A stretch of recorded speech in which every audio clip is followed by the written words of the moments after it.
here. We don't.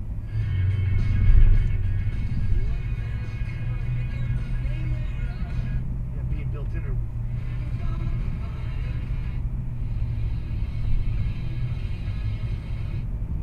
Spray on her.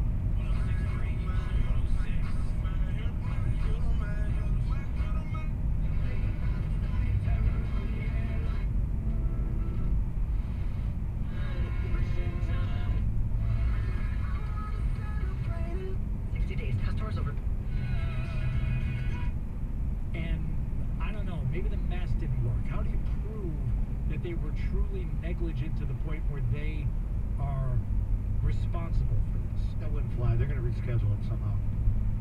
I think you're right. I don't think there'd be a forfeit. How do they reschedule it? How do you prove they were negligent? That's the problem.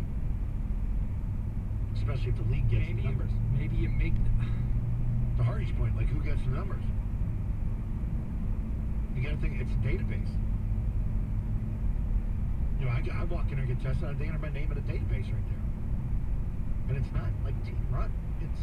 But if it played out like we said, like no, there's one guy who was positive. He wasn't there on Sunday, and then other guys after their symptoms emerged and you know they were exposed, but they didn't test positive until later. Okay, we did everything right with testing.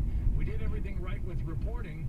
A couple of guys ended up getting sick, and obviously got it from this one guy, and we locked her down, and we did everything we're supposed to. How do you make them forfeit? How do you make them forfeit the game? Not if they did everything right. I don't think that's fair. And even if they did a couple of things wrong, in terms of, is it true that the linebackers coach got within closer than 6 feet of one of the players he was coaching, and his mask slipped off at one point during practice? Yeah. Does they forfeit a game over that? No, that to me doesn't rise to like negligence. What if it's asymptomatic? What if these guys even if, see, that's the crazy part. It's like, we didn't even know we had it. Like, we didn't feel sick. We didn't get tested. We passed the test on Saturday. Right. The coach didn't. He got held back. Let's see. We're fine. So you continue to play. And then you get tested every day. And then, okay, wow, okay, now these 7 others test positive.